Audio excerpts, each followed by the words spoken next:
I saw Deadpool 2 the other day. And, look, I knew how the movie was going to end. I knew Deadpool was going to win at the end of the movie. It's a superhero movie. That's how they always end. But I still had fun. I still enjoyed Deadpool 2 quite a bit, even though I knew how it was going to end. And we all know how the NBA Finals are going to end. We all know the Warriors are going to win at some point in this series. But that doesn't mean we can't still have fun. Doesn't mean we can't still enjoy the NBA Finals. See, in Deadpool 2, there was a character named Peter. We saw him in the trailer. I'm not going to spoil the movie.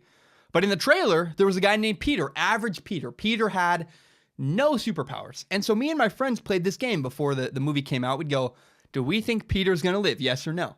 And it was like a little side task to, even though we knew how the movie was going to end, we knew Deadpool would win, it made it a little more entertaining because we had this subplot going on. So we can find a subplot in the NBA Finals that can make it more enjoyable. So here's what I have put together. My question is, here's my subplot for the NBA Finals. Can LeBron James win 2 games in the NBA Finals? Because he's going to win one. LeBron James is going to win 1 game in these finals. It's going to be at least a 5-game series. That's just how the Warriors operate. The Warriors gave up a game to Anthony Davis and the Pelicans. That's just what the Warriors do. They don't sweep people, not the way their current makeup of their team. I think it's kind of in their head a little bit. It's the mental makeup of the team. They take nights off. They're weird. And I have no problem believing that LeBron James is going to win at least 1 game in these NBA Finals. But again, my question is, can he win 2? Can LeBron James win 2 games? That's the real intrigue to me. That is what I'm curious about. Because I believe these finals are much more about mental makeup. There's a lot more mental stuff going on in these finals than people realize. I think there's a lot of heady stuff in these finals. And my dad actually thinks that LeBron James is more headstrong than the Warriors. My dad believes LeBron James is going to win the finals. That's weird. He's crazy. I love him. He's awesome, but I don't believe him. And for LeBron James to win these finals, it's going to take, Steph Curry has to get hurt and Klay Thompson has to get hurt. They both have to be out for the series. And then you would have Kevin Love and LeBron versus Draymond and Durant. And I think LeBron James beats Kevin Durant. So LeBron James could win if that happened, if Klay and Steph both got hurt, but he's not going to win. It's just not going to happen. But these finals are very much about the mental makeup. And that's another subplot we can follow is there's all these highs and lows. Both teams, the Cavaliers and the Warriors, have extreme highs and extreme lows. The Warriors got blown out by 40 twice this season, and they're the best team in the NBA. How does that happen?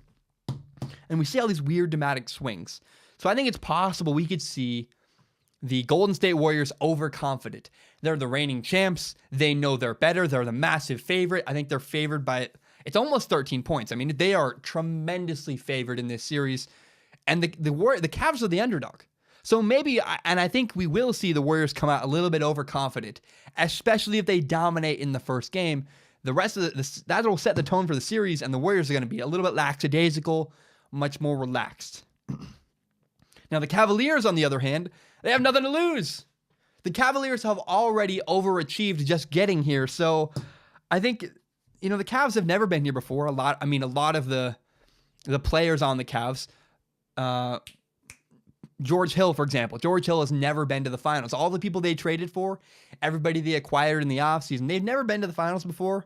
I think they almost don't know any better. They have nothing to lose. And it's worth noting the Warriors are not playing well. So the mental part of these finals is very important. The Warriors are not playing good basketball. They're not working together. They're not sharing the ball. They're not playing good team basketball. The way the Warriors are playing right now, they're playing isolation basketball. They're having one guy goes one-on-one by himself, creates his own shot, and wins. And that would not work for most NBA teams. In fact, I don't think any other team in the NBA could do that consistently and win the way the Warriors are winning because the truth is the Warriors are simply better at shooting than everybody else in the NBA. And there's not another team in the league that can do that. Jeff Green can't go one-on-one every time and pass to LeBron, and LeBron, it just doesn't work. Only the Warriors can win the way they're winning. So my question again is, because of the fact that the Warriors are overconfident and the Cavs have nothing to lose, And there's an extreme, this is a massive, massive underdog. Could LeBron James win 2 games? I think he's going to win 1. 2 is going to be much more difficult, but that's the subplot I'm really curious about and I want to follow. Can LeBron James win 2 games in this year's NBA Finals? That is what I'm excited to watch for, and I don't know which 2 games he will win. I do not believe he's going to win game 1. Game 1 is going to be a blowout. That's just what's going to happen. So don't overreact when LeBron James gets blown out in game 1 of the NBA Finals. That is what I expect. Thank you so very much for watching. Remember, you can subscribe to Strong Opinion Sports on iTunes, on SoundCloud, and on YouTube. You can find the full entire hour-long podcast on YouTube, as well as my best, most interesting clips. If you like Strong Opinion Sports as much as I do, help me grow this podcast by telling your friends about this show. Share it on Facebook, on Twitter, on Instagram, whatever it is. Help me grow this podcast by telling your friends. Thank you so much, and have a great day.